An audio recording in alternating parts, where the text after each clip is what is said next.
The producer's voice is climbing. Clint Eastwood is 30 feet away. He is not looking at the producer. He is looking at Meryl Streep's face, at the specific quality of stillness that has come over it, the kind that costs something. He sets down his coffee. He starts walking. Here is the story. Madison County, Iowa. Summer 1994, The Bridges of Madison County. Warner Brothers. Clint Eastwood directing and starring. Meryl Streep opposite him as Francesca Johnson, a role she will receive her 9th Academy Award nomination for, a performance critics will spend years trying to find the right language for. A production that is, by every account of the people who work on it, one of the most quietly serious and carefully built films either of them has ever been part of. The producer has been on set for 2 days. He is not one of the primary producers, not the people who have been present from the beginning, who understand what Eastwood is building and why he is building it the way he is building it. He is a studio representative, sent to observe and report, which is a role that on well-run productions is invisible, and on poorly run ones becomes the problem.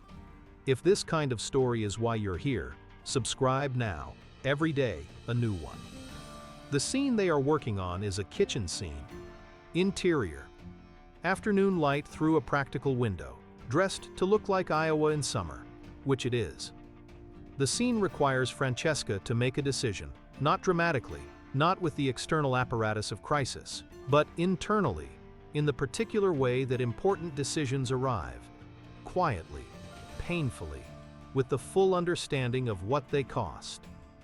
It is precisely the kind of scene that Meryl Streep was built for.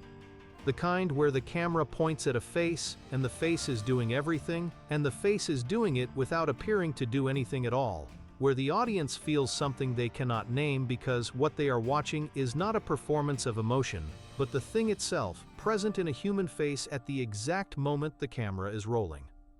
Eastwood has been building toward this scene for 4 days. He has structured the preceding scenes to arrive here.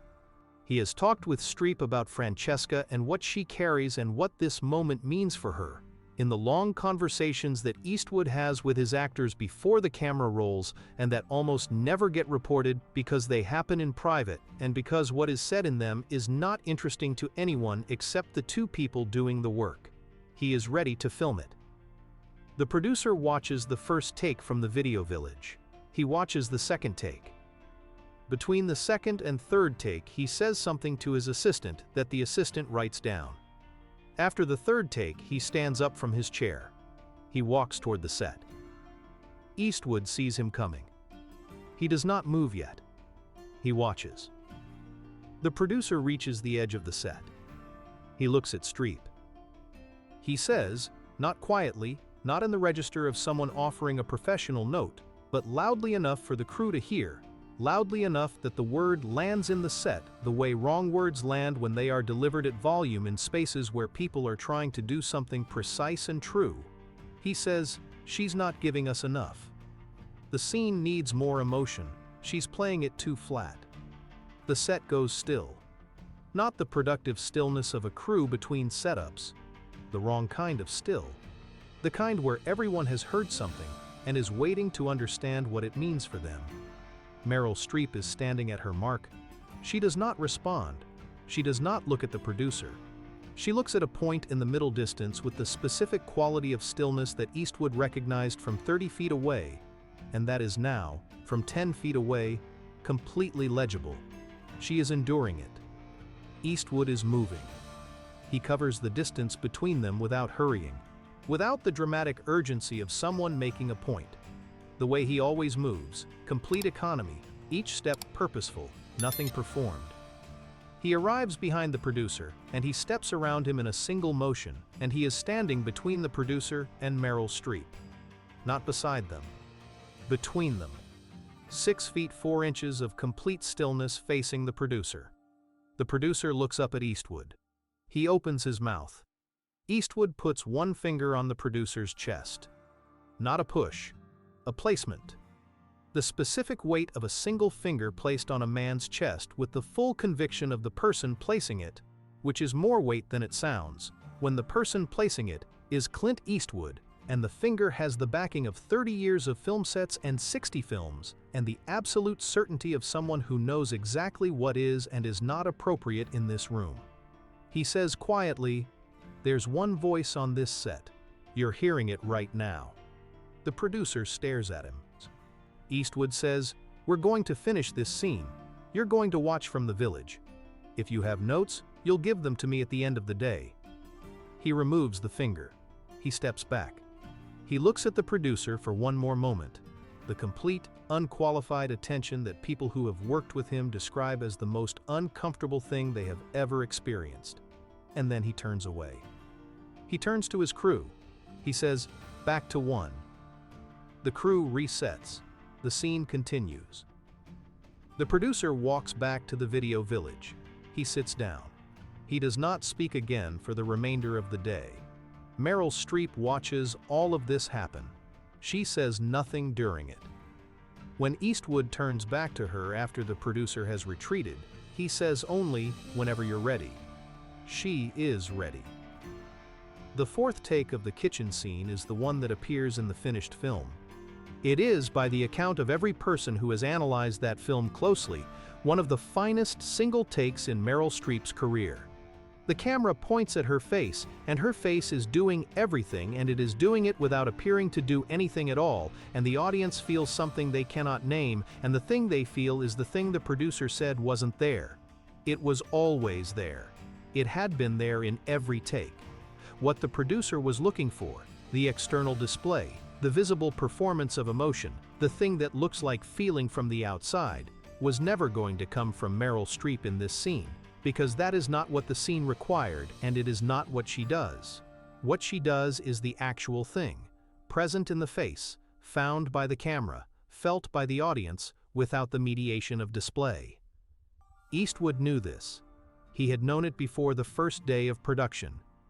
It is why he wanted her in the role, and why he built the production around what she does, and why he spent 4 days preparing the ground for this scene. He also knew that the producer didn't know it, and that the producer not knowing it was going to say so. And that when the producer said so, in the particular register that studio representatives use when they have decided that the person responsible for a scene has not delivered what was required, it was going to land on Meryl Streep in a way that cost her something. He was 30 feet away when it happened. He was moving before it finished. This is the thing about Clint Eastwood on a film set. He has been running them since 1971. He has a comprehensive understanding, built from direct experience across 30 productions, of what produces good work and what destroys it. He knows what a performance like the one Meryl Streep was building in that kitchen scene requires from the environment around it. The specific quality of trust and protection that allows a person to go somewhere real in front of a camera without the part of them that manages external perception intervening to protect them from the vulnerability of it. He builds that environment, deliberately, methodically, from the first day of pre-production to the last day of principal photography. He builds it by how he talks to his actors and how he talks about his actors and what he permits to happen on his sets and what he does not permit. What he does not permit is what the producer attempted, not because of a rule, not because of a policy about how studio representatives are supposed to behave on location. Because he has seen, across 30 productions, what happens to a performance in progress when someone with authority and volume arrives and tells the actor that what they are doing is wrong. What it does to the internal space where the true thing was being built, how it closes things that cannot easily be reopened. He was not protecting Meryl Streep's feelings. He was protecting the scene. The distinction matters. It is the difference between sentiment and craft, between a director who intervenes because he is offended on his actor's behalf and one who intervenes because he understands exactly what is at stake and exactly what the intervention costs if he doesn't make it and exactly what it produces if he does. After the day's shooting wraps, Eastwood finds the producer. The conversation is brief. He explains, without anger, without theater, what the scene required and why it required it, and why what the producer said was wrong. Not wrong as a matter of taste, but wrong as a matter of understanding what was actually happening in front of the camera. He is not unkind about it. He is precise. The producer listens. he adjusts. He watches the remaining days of production from the village and does not speak during takes and delivers his notes at the end of the day. The crew notes the adjustment and says nothing about it. This is what crews do when a director handles something correctly. They return to the work, which is where they always wanted to be. There is a crew member on that production, the gaffer, a man who has been in the industry for 22 years, who tells this story for the remainder of his career. He tells it not as a story about Clint Eastwood being physically imposing, though he was. Not as a story about a famous director protecting a famous actress, though that is what happened. He tells it as a story about something more specific and more instructive than either of those framings. He says, "I've worked with directors who ran their sets on fear, who kept control through the knowledge that crossing them had consequences. That works, technically. People do what they're told. The trains run on time. But the work has a ceiling. People perform up to the line and no further, because no further is where the risk starts." He says, Eastwood ran that set on something different. Not permission. He was not an anything-goes director. He had very clear standards, and he held them. But the standard he held was for the work, not for his own authority. He protected the conditions that produced the work. He removed the things that threatened those conditions. He pauses. He says, what he did to that producer, it wasn't about power. It wasn't about showing anyone who was in charge. He was in charge. Everyone knew that. It didn't need demonstrating. He did it because the scene needed it. Because Meryl Streep needed the room to be what it needed to be for the scene to happen. And the producer was making it something else, and Eastwood fixed it. He looks at whoever he is telling the story to. He says, that's the difference between a director and someone who holds the title. A director knows what the film needs and removes everything between the film and getting there. That afternoon, what was between the film and getting there was standing in the kitchen set saying the wrong things at volume. Eastwood removed it. Quickly, without drama. And then he said back to one and we went back to work. He pauses one final time. He says, the fourth take was everything. If you've seen the film, you know which moment I mean. You know it because you felt it. That's what Eastwood was protecting. That's why he moved when he moved. He was protecting the fourth take. Everything else is just the story of how he got there. About what it means to build something carefully and then stand between it and everything that would destroy it. About the difference between authority that serves itself and authority that serves the work. About 30 feet covered in the time it takes a wrong word to finish landing. About one finger, 12 words, the fourth take.